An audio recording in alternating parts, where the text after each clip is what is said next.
La Caisse Ligrid Baoré tient ce matin, 6 décembre 2025, une rencontre d'importance. Il faut préciser que ces deux assemblées générales, une première assemblée générale, qui est une assemblée générale extraordinaire, donc pour acter le changement. Comme vous le savez,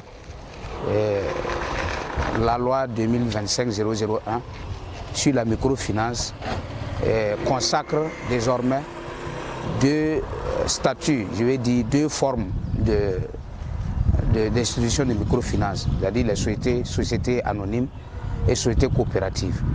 Donc pour ce qui concerne la Caisse Ligrid Baoré, il s'agit de basculer effectivement de la forme actuelle que nous avons à la société coopérative avec conseil d'administration. Donc l'Assemblée générale extraordinaire a effectivement acté, autorisé cette mutation.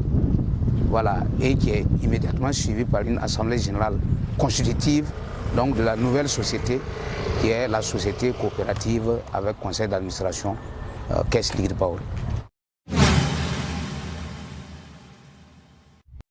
La Caisse Ligrid Baoré a tenu ce matin l'Assemblée générale constitutive pour la création de la société coopérative avec conseil d'administration pour se conformer à la nouvelle loi, la loi 2025-001 portant microfinance au Burkina Faso.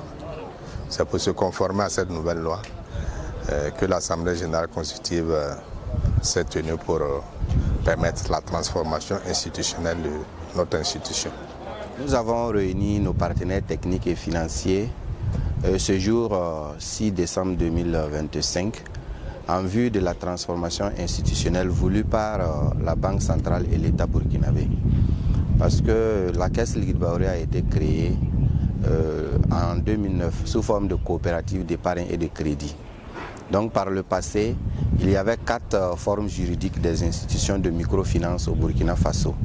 Donc avec la nouvelle loi en vigueur, il y a 2 formes juridiques que nous retenons, les sociétés anonymes et les sociétés coopératives. Donc cette transformation est une transformation qui est bien voulue par la BCEAO et l'État burkinabé. L'État burkinabé qui a adopté cette nouvelle loi-là le 13 février 2025. Et les institutions de microfinance appelées SFD deviennent maintenant des institutions de microfinance. Les attentes à cette Assemblée générale constitutive peuvent être d'ordre administratif et organisationnel.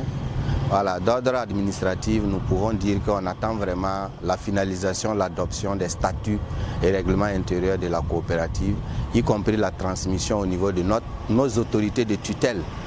Voilà, dans le cadre organisationnel, c'est l'élection des membres du conseil d'administration, du conseil de surveillance, ainsi que tous ceux qui concourent vraiment, et la désignation du commissaire aux comptes.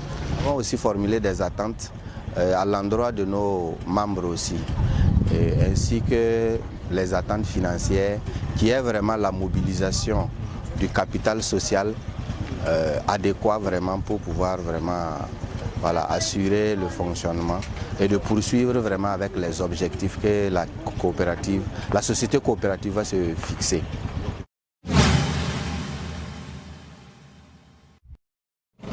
Les dirigeants de la Caisse ont décidé d'ouvrir le capital à d'autres acteurs appelés coopérateurs. Donc c'est dans ce cadre-là que l'appel à souscription est lancé pour permettre à tous ceux qui le désirent d'être des coopérateurs de cette nouvelle structure appelée Société coopérative avec conseil d'administration qui exerce dans le domaine de la microfinance. Que ce soit une personne physique, homme comme femme, un enfant, une entreprise, une association.